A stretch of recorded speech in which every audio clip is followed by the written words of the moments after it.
सबको जय मसीह की। प्रियो, मेरा विश्वास है कि आप सब प्रभु में आनंदित होंगे, सकुशल होंगे। और आज हम परमेश्वर के वचन से सीखेंगे कि उपवास का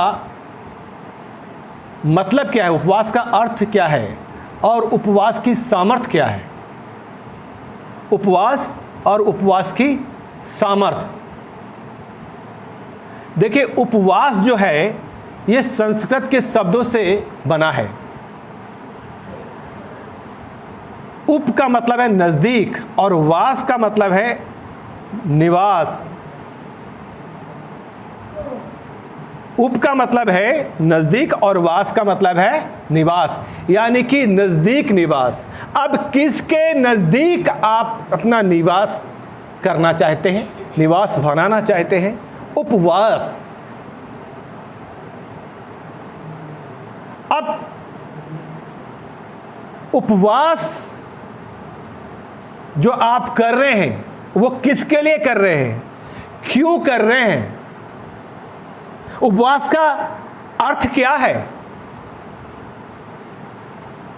आप लोगों ने बहुत से लोगों को सुना होगा, वो कहते हैं, उपवास को इंग्लिश में फास्टिंग भी कहते हैं और उर्दू में रोज़ा भी कहते हैं, हिंदी में व्रत भी कहते हैं। लेकिन जो उपवास के बारे में, जिस फास्टिंग के बारे में बाइबल जिक्र करती है, वो उपवास क्या है, उसे हम बाइबल से सीखते हैं, परमेश्वर के वचन से सीखते हैं। देखिए, कई बार लोग जब व्रत रखते हैं तो उसमें आहार लेते हैं, कुछ कुछ वो लोग खाते हैं। और जब लोग रोजे रखते हैं उस समय भी लोग सुबह के टाइम से कुछ खाते हैं, सुबह के टाइम में। हमारे मसीह लोग भी जब रोज़ा या फास्टिंग करते हैं उनमें भी कुछ लोग ऐसे होते हैं जो कुछ खाते हैं उपवास के समय में। मैं सबकी बात नहीं कर रहा हूं, कुछ लोग ऐसा करते हैं। तो बाइबल क्या कह रही है? उपवास का मतलब क्या है, फास्टिंग का मतलब क्या है? आइए हम परमेश्वर के वचन से देखेंगे बाइबल जिस उपवास के बारे में बातचीत कर रही है। यशाया उसका 58 अध्याय, ठीक है, हम इस अध्याय पे आज चिंतन करेंगे। यशाया का मतलब है प्रभु बचाता है समस्याओं से, परेशानियों से, बंधनों से, रोगों से। हालेलुया। और आज उसकी किताब हम 58 अध्याय के पहले पद से पढ़ेंगे। क्या लिखा है? गला खोल कर पुकार, कुछ ना रख छोड़। नरसिंगे का सा शब्द ऊंचा कर, मेरी प्रजा को उसका अपराध अर्थात याकूब के घराने को उसका पाप जता दे। वे प्रतिदिन मेरे पास आते और मेरी गति जानने की इच्छा ऐसी रखते हैं मानो वे धर्मी लोग हैं, जिन्होंने अपने परमेश्वर के नियमों को नहीं टाला। वे मुझ से धर्म के नियम पूछते और परमेश्वर के निकट आने से प्रसन्न होते हैं। वे कहते हैं, क्या कारण है कि हमने तो उपवास रखा परंतु तूने इसकी सुधि नहीं ली। हमने दुख उठाया परंतु तूने कुछ ध्यान नहीं दिया। सुनो, उपवास के दिन तुम अपनी ही इच्छा पूरी करते हो और अपने सेवकों से कठिन कामों को कराते हो। सुनो, तुम्हारे उपवास का फल यह होता है कि तुम आपस में लड़ते और झगड़ते और दुष्टता से घूंसे मारते हो। जैसा उपवास तुम आजकल रखते हो उससे तुम्हारी प्रार्थना ऊपर नहीं सुनाई देगी। बस, आमीन। यशाया उपवास के बारे में क्या बता रहा है इधर में? परमेश्वर का वचन कहता है गला खोल कर पुकार। थोड़े शब्दों में मत कही से, धीमी आवाज में मत कही से। गला खोल कर के मतलब है कि सच्चाई को बता, दबी आवाज में नहीं, ताकि लोग के कानों तक वो बात पहुंचे, वो सुन सकें, वो समझ सकें। गला खोलकर पुकार और कुछ ना रख छोड़। नरसिंगे का सा शब्द का ऊंचा शब्द कर, मेरी प्रजा को उसका अपराध अर्थात याकूब के घराने को उसका पाप जता दे। क्या पाप? दूसरा पद, वे प्रतिदिन मेरे पास आते हाँ। और मेरी गति जानने की इच्छा ऐसी रखते हैं मानो वे धर्मी लोग हैं। ठीक है, वो प्रतिदिन मेरे पास आते हैं और मेरी गति जानने की इच्छा रखते हैं मानो वह धर्मी लोग हों, जिन्होंने अपने परमेश्वर के नियमों को नहीं टाला। आमीन। परमेश्वर का वचन कहता है वो प्रतिदिन मेरे पास आते हैं और मेरी गति जानने की इच्छा ऐसी रखते हैं मानो धर्मी लोग हैं। वो इच्छा रखते हैं मानो धर्मी लोग हैं। इसका मतलब धर्मी है नहीं, वो धर्मी नहीं है। परमेश्वर का वचन कहता प्रतिदिन मेरे पास आते हैं। यही होता है, कई बार हम परमेश्वर के निकट आते हैं। देखिए, उपवास का मतलब है कि आप परमेश्वर के निकट जाएं। उपवास का मतलब है कि हम परमेश्वर की इच्छा को जानें, हमारे विषय में परमेश्वर की क्या इच्छा है। उपवास के द्वारा हम परमेश्वर के साथ समय बिताते हैं और जिन्होंने अपने परमेश्वर के नियमों को नहीं टाला। आमीन। परमेश्वर का वचन कहता है कि उपवास के द्वारा अपनी ही इच्छा नहीं, परंतु अपने जीवन में परमेश्वर की इच्छा को पूरी करने के लिए हम उपवास रख करके प्रार्थना करते हैं कि प्रभु तेरी इच्छा मेरे जीवन में पूरी हो। और उसके लिए क्या करें?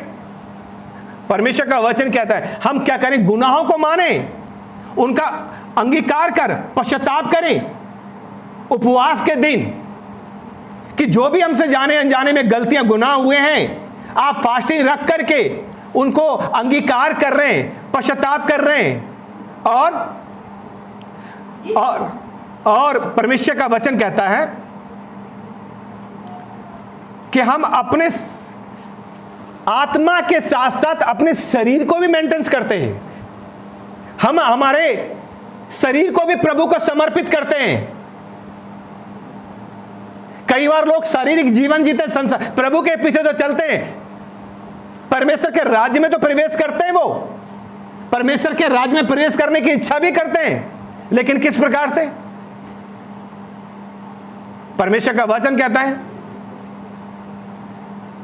कि आत्मा के साथ साथ हमें अपने शरीर को भी परमेश्वर को समर्पित करना चाहिए, कि हम खाली आत्मा ही नहीं, ये शरीर भी किसका है? प्रभु तेरा है। क्योंकि देखिए हम संसार में रह रहे हैं, हमें सामर्थ्य चाहिए, और इसलिए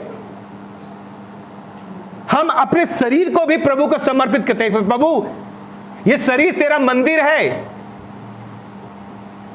होने दे कि पवित्रता ही इसमें बनी रहे, तेरा वचन ही इसमें बना रहे। तो हम क्या करते हैं? आत्मा के साथ साथ अपने शरीर को भी प्रभु में समर्पित करते हैं।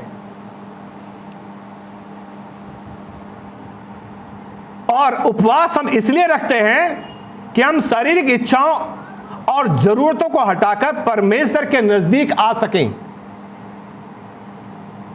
क्योंकि अब हम परमेश्वर के पीछे चल रहे हैं। दिन रात हमारे दिमाग में सांसारिक बातें, सांसारिक चीजें, शारीरिक चीजें हमारे दिमाग में रहती हैं, लेकिन हम उपवास रखते हैं कि इन चीजों को हटा करके क्या करें? अपनी जरूरतों के। आज क्या कर रहा है इंसान? रात दिन प्रार्थना कर, वचन पढ़ रहा है, लेकिन कहीं अपनी जरूरतों को लेकर परेशान है और उसमें खोया हुआ है, और जिस तरह का संबंध परमेश्वर के साथ उसका होना चाहिए था, ये सांसारिकता हमें उसके साथ वो संबंध बनाने नहीं दे रही है। हमारी जरूरतें, तो हमें क्या करना है? उपवास के द्वारा कुछ देर इन जरूरतों को हटा करके अपने आप को क्या करना है? परमेश्वर के नजदीक लेकर के आना है, कि हम परमेश्वर से बातचीत कर सकें। उपवास के द्वारा हम परमेश्वर से बातचीत कर सकते हैं। हालेलुया। देखिए, जब आप उपवास रखते हैं तब आप परमेश्वर के साथ एक अच्छा संबंध बनाने की बात करते हैं। मैं और इसमें और जिक्र करूंगा उपवास के बारे में। हालेलुया। आइए हम अपने उस पद तक पहुंचे, फिर हम और आगे जिक्र करेंगे इसका। परमेश्वर का वचन कहता है कि वे प्रतिदिन मेरे पास आते हैं और मेरी गति जानने की इच्छा ऐसी रखते हैं मानो वे धर्मी लोग हों। प्रतिदिन परमेश्वर के पीछे आ रहे हैं, भोग विलास से हटे नहीं, संसारिकता से हटे। परमेश्वर के साथ जब आपने प्रभु को ग्रहण कर लिया तब आपको चाहिए, क्योंकि हम पिछले संडे में देख रहे थे वचन में, यूहन्ना रसूल 4 उसका 4 अध्याय का 24 पद में, कि परमेश्वर आत्मा है, उसके आराधक आत्मा और सच्चाई से उसकी आराधना करें। और आत्मा और सच्चाई से आराधना करने का मतलब यह है कि जिसकी आराधना आप कर रहे हैं उसके महत्व को आप स्वीकार कर रहे हैं। आत्मा और सच्चाई यानी भौतिकता के विपरीत, संसारिकता के विपरीत उसको हटा करके आप उस अपने आराध्य की, अपने परमेश्वर की महत्व को, कि आपके जीवन में आपके परमेश्वर का महत्व कितना है, उसकी आज्ञा का महत्व कितना है, उसके वचन का महत्व कितना है। और सच्चाई का मतलब है कि आप उससे पहले भले ही आप असत्य में जिंदगी जी रहे थे, भले ही आप झूठ पर विश्वास कर रहे थे, लेकिन आपने अब उस सत्य को जान लिया है। और सत्य कौन है? प्रभु यीशु। क्योंकि प्रभु यीशु ने कहा मार्ग सत्य और जीवन मैं हूं। आपने उसे जान लिया और आप अब उसमें जीवन बिता रहे हैं। हालेलुया। और इसलिए परमेश्वर का वचन कहता है यशायाह 58 और उसका दूसरा पद कि प्रतिदिन मेरे पास आते हैं, मेरी गति जानने की ऐसी इच्छा रखते हैं। यह इच्छा ऐसी रखते हैं। इच्छा रखना एक अलग बात है। परमेश्वर का वचन कहता है मानो गति जानने की इच्छा ऐसी रखते हैं। देखिए, इच्छा रखना अलग बात है, उस पर चलना अलग बात है। कैसी इच्छा रखते हैं? मानो वे धर्मी लोग हों। मतलब धर्मी नहीं है लेकिन इच्छा रखते हैं धर्मी की। मानो वे धर्मी लोग हैं जिन्होंने, पढ़िए, जिन्होंने अपने परमेश्वर के नियमों को नहीं टाला। ऐसे रखते हैं कि जिन्होंने अपने परमेश्वर के नियम को नहीं टाला। कैसे? हम अगर हमने परमेश्वर को पा लिया है तो हमें उसके साथ संबंध बनाना है, उसके साथ चलना है।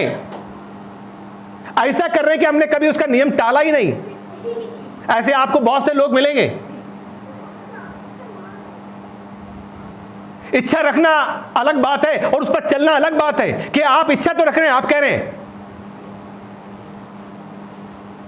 लेकिन आपसे बन नहीं पड़ा है। तब आपको चाहिए कि आप उपवास रखें। आप इच्छा रख रहे हैं और आप उस पर चल नहीं पा रहे हैं, आप उस पर अमल नहीं कर पा रहे हैं, तब आप फास्टिंग रखकर प्रार्थना करें कि प्रभु तेरे वचन को मैं अपने जीवन में लागू करने के लिए मेरी सहायता कर, और मैं उपवास के साथ तेरे निकट में आता हूं। आमीन। जोर से बोलिए आमीन। हालेलुया। अच्छा, नहीं टाला। अगले बात क्या? वे मुझसे धर्म के नियम पूछते, वे मुझसे धर्म के नियम पूछते हैं।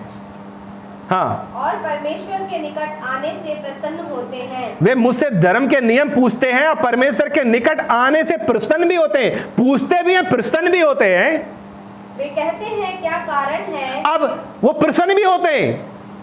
परमेश्वर का वचन कह रहा है परमेश्वर के निकट आने से बहुत सारे लोग होंगे, हाँ, अच्छा लगेगा उन्हें, चर्च में भी आएंगे, प्रसन्न भी होंगे। अरे बड़ा अच्छा, आज आराधना बहुत अच्छी, आज बहुत अच्छी वर्शिप हुई, बहुत वचन बांटा गया, प्रसन्न होते हैं। परमेश्वर के निकट आने से प्रसन्न होते हैं। और नियम भी, हाँ पास्टर जी बताइए और कैसे करें, कैसे क्या करें। लेकिन अपने जीवन में जहां लागू करना चाहिए वो नहीं करते। लागूकरण की नीति उनके जीवन में नहीं होती। परमेश्वर का वचन क्या कह रहा है? वो क्या कहते हैं? वे कहते हैं हाँ, क्या कारण है कि हमने तो उपवास रखा, परंतु तूने इसकी सुधि नहीं ली। परमेश्वर ने उसको नहीं सुना। परमेश्वर का वचन कहता है ऐसे लोग जो बाहरी रूप से वे लोग जो प्रभु यहोवा की उपासना कर रहे हैं और वो ठहरे हुए भेंट को लेकर के भी आते हैं, जो यशा यहां बताना चाह रहा है। अगर हम और आगे को इसको पढ़ें तो वचन क्या कहता, पढ़िए। परंतु तूने इसकी सुधि नहीं ली। हाँ। हमने दुख उठाया परंतु तूने कुछ ध्यान नहीं दिया। सुनो, उपवास के दिन तुम अपनी ही इच्छा पूरी करते हो। हाँ। और अपने सेवकों से कठिन कामों को कराते हो। हाँ।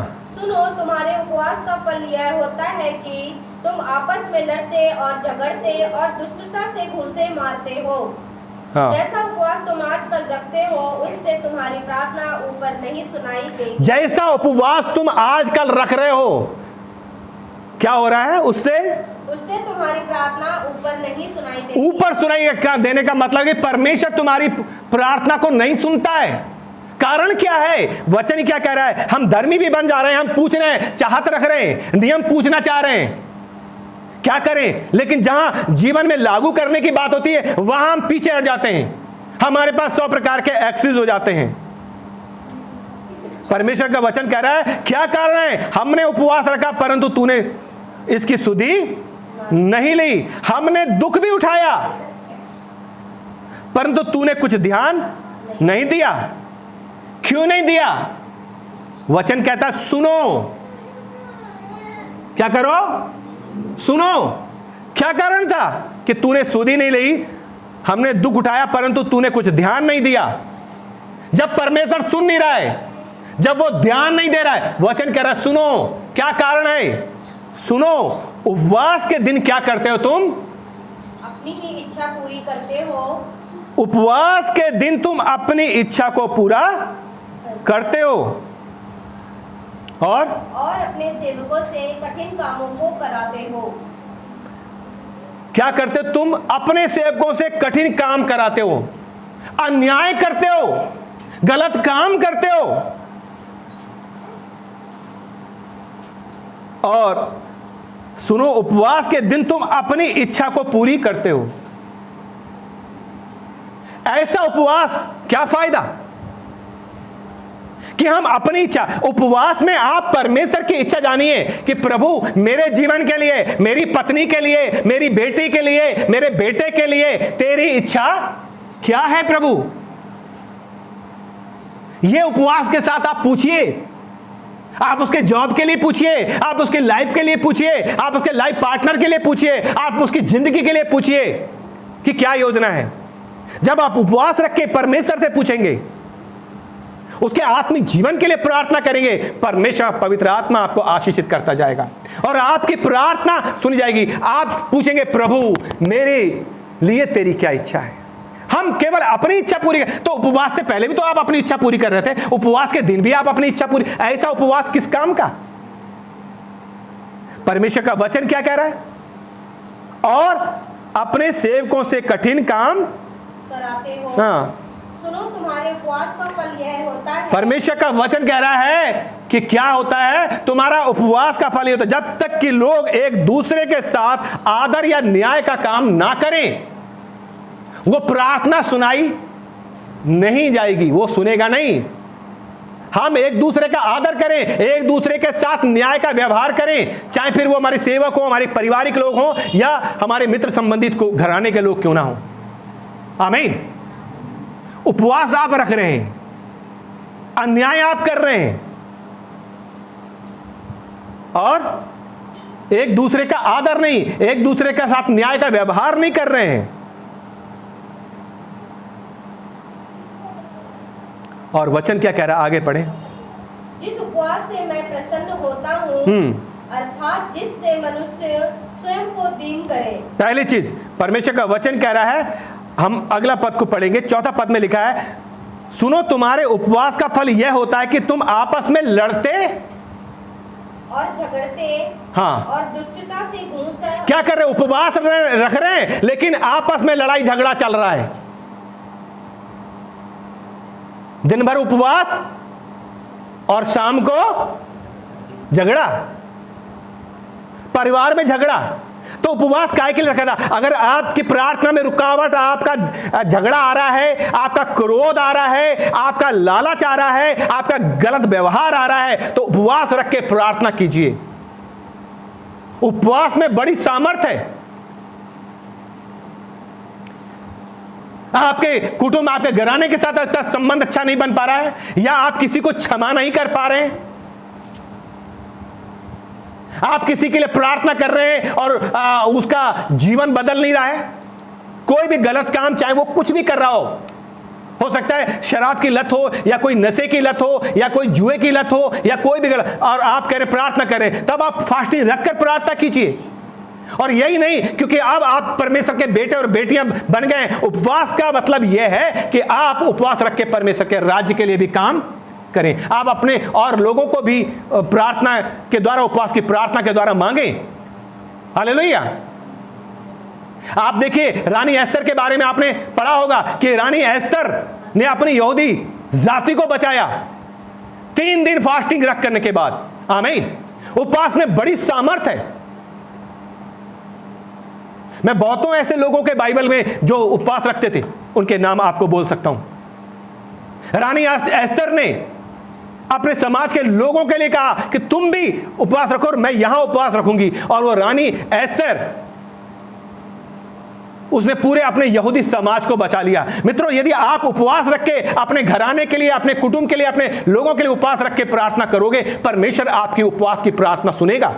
हालेलुया। प्रार्थना दोनों प्रकार की सुनी जाती है, इसका मतलब यह नहीं है, लेकिन हाँ यह है कि आप अपने आप को नम्र बनाते हैं, अपने आप को दीन बनाते हैं, आप सांसारिकता से हट करके प्रभु के साथ चलने के लिए, प्रभु से अपने जीवन के लिए इच्छा पूछने के लिए आप एक जरिया है ये उपवास, जिसके द्वारा आप परमेश्वर से बातचीत करते हैं। आमीन।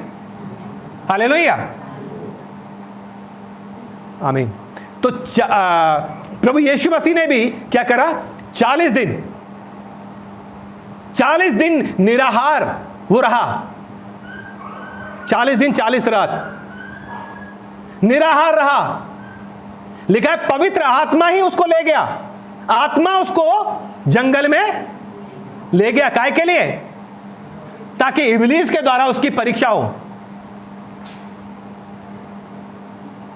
क्योंकि शैतान उद्धार की योजना को असफल करना चाह रहा था, और परमेश्वर चाहता था कि देख, ये जो मेरा पुत्र है ये परीक्षा में भी खरा उतरेगा। आमीन।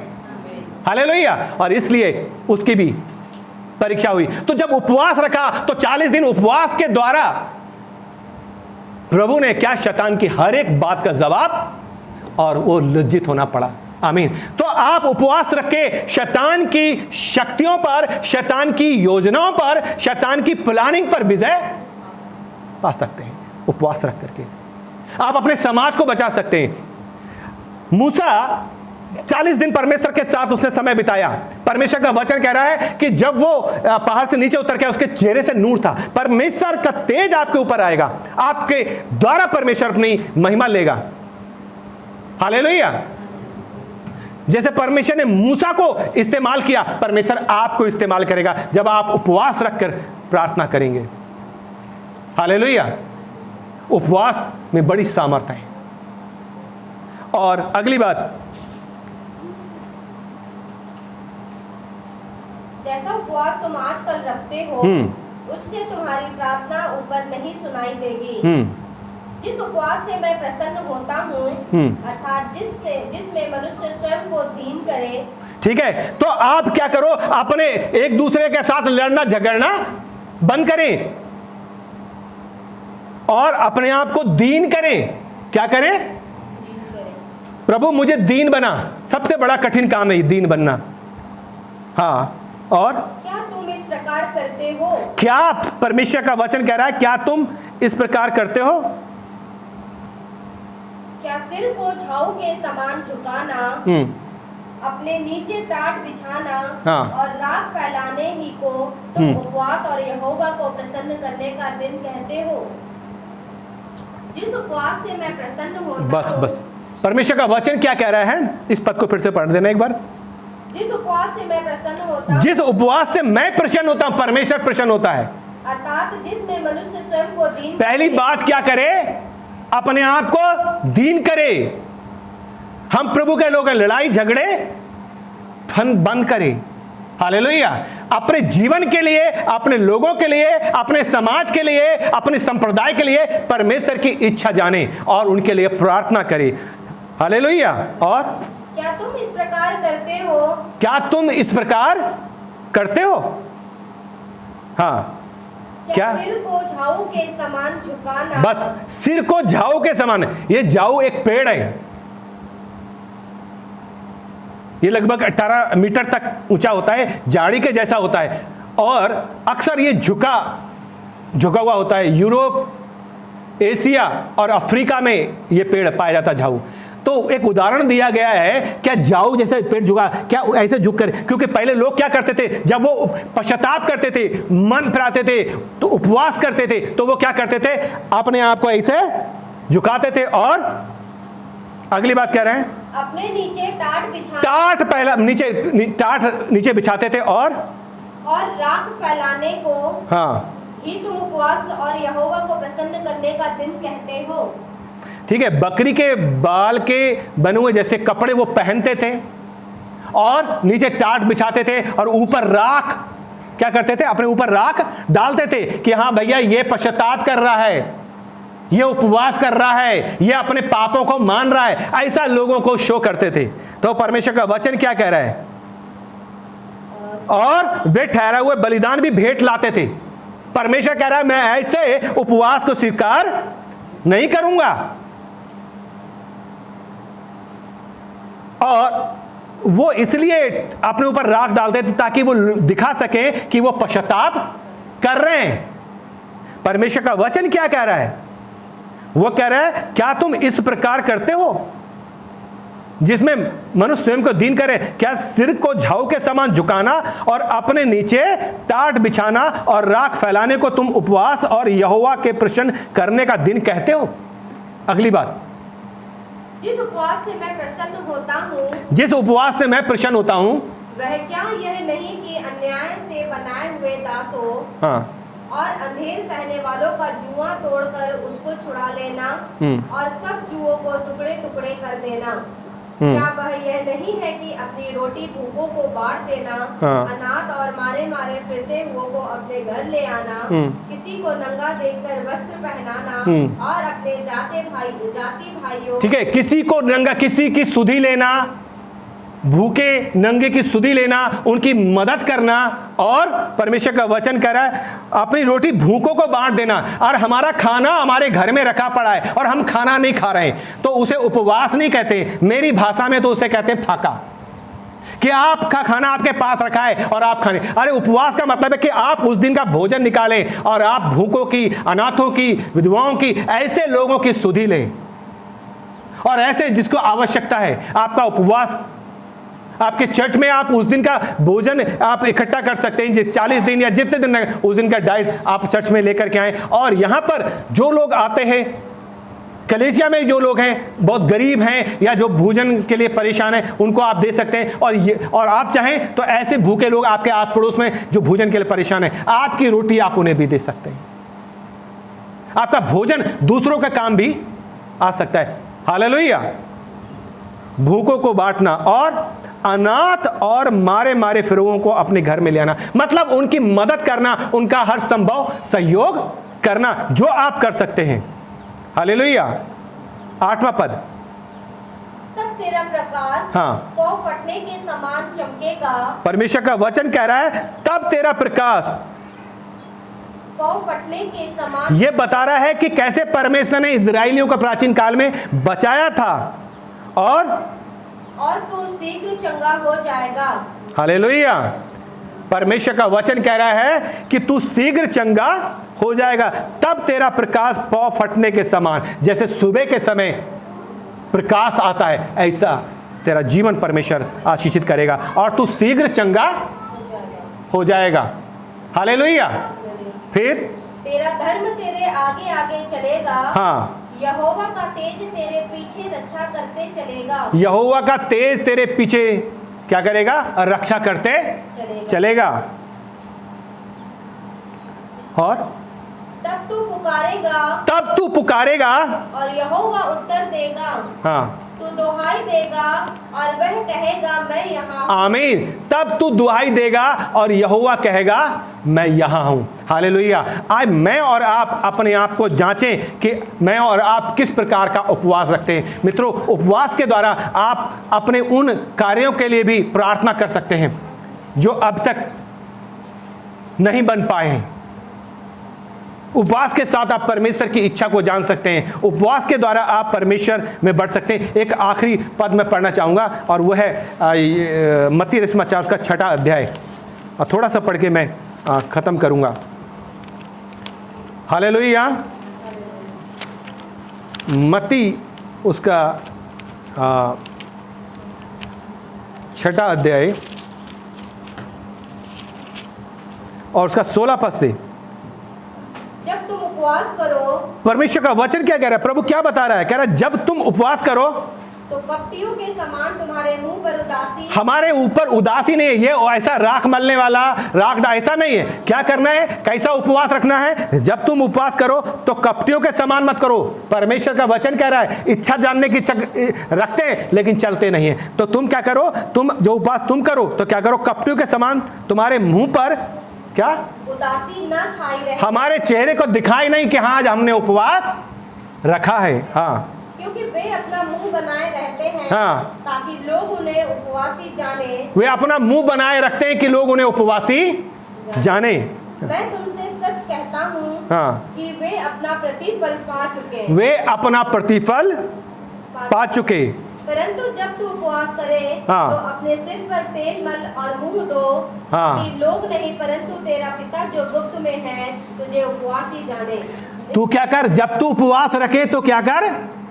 अपना मुंह धो, अपने आप को फ्रेश कर, लोगों के समान शोक मत कर, दिखा मत कि तू उपवासी है। क्या कर? राख की जगह उसने कहा राख जलने की जरूरत नहीं है। क्या कर? अपने सिर पर तेल मलने का मतलब क्या है कि तुझे अपने आप को परमेश्वर को समर्पित करना है, अपने आप को फ्रेश करना है और अपना मुंह धो। हाँ, मतलब मत सोकर लोगों को कि मैं उपवासी हूं, और ताकि लोग नहीं, हाँ, परंतु तेरा पिता जो गुप्त में है, हाँ, तुझे उपवासी जाने। हालेलुया। लोगों को मत बता, जो तेरा पिता गुप्त में है वो तुझे उपवासी जाने, और इस दशा में तेरा पिता जो गुप्त में देखता है तुझे, हाँ, प्रतिफल देगा। आमीन। जो तेरा पिता गुप्त में है तुझे देखता है और तुझे प्रतिफल देगा। सो आए मैं और आप प्रार्थना करें, हालेलुया, और प्रभु में बढ़ें और उपवास के महत्व को जानें। जो ताले, जो समस्याएं अभी तक सॉल्व नहीं हुई हैं, सो आए हम उपवास के द्वारा परमेश्वर से मांगें। हालेलुया। परमेश्वर के बहुत से महान सेवक हुए हैं जो हम बाइबल में अगर हम पढ़ेंगे, क्योंकि समय ज़्यादा होगा इसलिए मैं थोड़े समय में इन लोगों के खास लोगों के बारे में आपको बता रहा हूँ। सबसे बड़ा उदाहरण हमारे लिए प्रभु यीशु मसीह का है। हालेलुया। उससे बड़ा उदाहरण हमारे पास और कोई नहीं हो सकता। सो आए शैतान की योजनाओं पर, षड्यंत्रों पर विजय पानी है तो उपवास के साथ परमेश्वर की चरणों में आएँ और अपने आप को परमेश्वर के चरणों में समर्पित करें और अपने विषय में, परिवार, कुटुंब, घराने के विषय में उसकी इच्छा को जानने के लिए प्रार्थना करें। सो परमेश्वर आपके इस वचन के द्वारा आशीष दे। जय मसीह की।